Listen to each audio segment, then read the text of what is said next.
Hey guys, welcome back to the BuzWeaver channel. And in our top stories today from the New York Post, archived of course, top Manhattan U.S. Attorney's Office Spock's blast DA Bragg over Trump prosecution in secret recording. The case is nonsense. Now, if you're new to the channel, what we do here is we take the difficult, we take the complicated, we take the tumult, we take the confusion, and we break it down into very simple language. And that very simple language, as we have talked about here for quite some time, is that the establishment uni-party is working in a coordinated effort to ensure that Donald Trump isn't elected yet again. And here we have more information and more evidence directly from the individuals that are part of the apparatus. A top Department of Justice spokesman in New York was caught on a hidden camera ripping Manhattan District Attorney's Alvin Bragg for his recent prosecution of former President Donald Trump, accusing Bragg of conducting lawfare just to further his own political ambitions.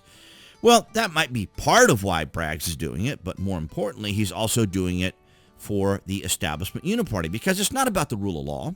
It's not about justice. It's about getting Trump's name in the headline so that low information voters, the undecided, the unsure, who haven't voted quite yet, can get the impression that Donald Trump is a criminal and not to vote for him.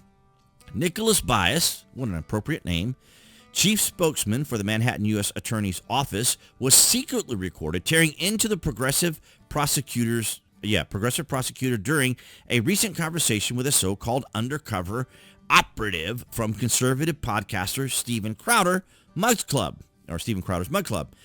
So here's the thing. Now, you probably didn't hear a lot about this, and you're most certainly not going to hear it across social media, or I should say mainstream media, legacy media, operative media, because of course this is coming from an actual individual, coming from Nicholas Bias, the chief spokesman for the Manhattan U.S. Attorney's Office, coming directly from him, which would of course expose the actual lawfare that's actually happening. Now, of course, I use that the link for the archive because you can see there's all kinds of ads and other things that pop up here. So, but it is interesting. And here's Steven Crowder, breaking: DOJ Chief of Public Affairs admits Trump indictments are a politically motivated perversion of justice. Reveals lawfare involved in making former president a convicted felon. Backfired on Democrats. Claims his former colleague Alvin Bragg's case is nonsense. And alleges he was stacking charges, which is exactly what everyone was saying. And I hope for the most part people can see and understand. And if you want to watch the video, you can go to louderwithcrowder.com and listen to the actual recording itself, because it is the individual. There's no denying who it is. There's no denying that he recorded it, or no denying that the person said this on a recording. So, but of course we know the lawfare is continuing because we're in that time of year. It's almost the big October surprise. So here we have from Travis.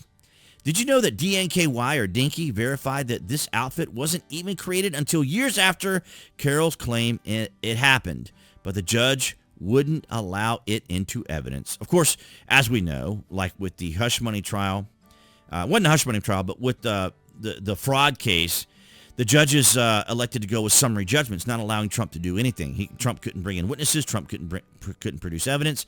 So here she is claiming that this is what she was wearing when the incident happened.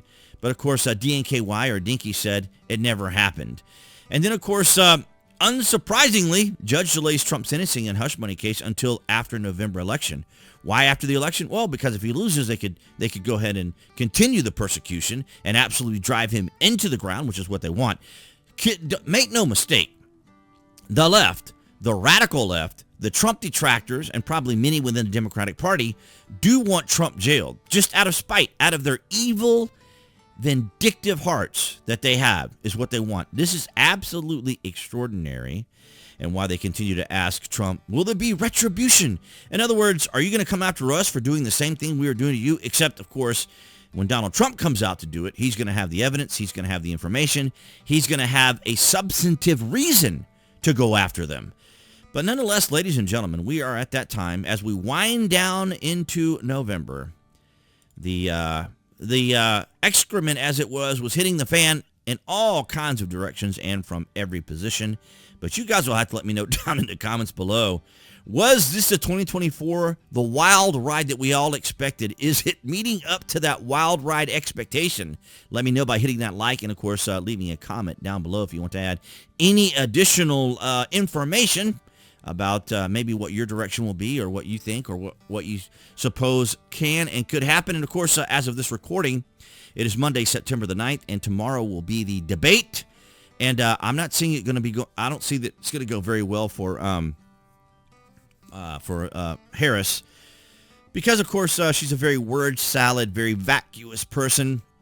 Not a lot of substance behind her. She's great at script reading, so she can read a script really, really well. But when it comes to her having to think on her feet and articulate and construct ideas and concepts and put them in a presentable framework, she's very challenged by that. And I think a lot of people are going to see that. Now, people thought that it looked bad when Joe Biden was there because a lot of his, the physicality, his posture and everything else, and maybe his voice. But when it comes to Kamala Harris, it's just going to be complete word salad coming out of her mouth. It's going to be absolutely extraordinary. But nonetheless, guys, I want to thank you across all New Tech, Rumble, BitChute, Odyssey, for your guys' continued support. And, of course, everyone here on YouTube. Appearing there on the screen, that'll be the channel icon. You guys can click on that to subscribe as well as to select notifications.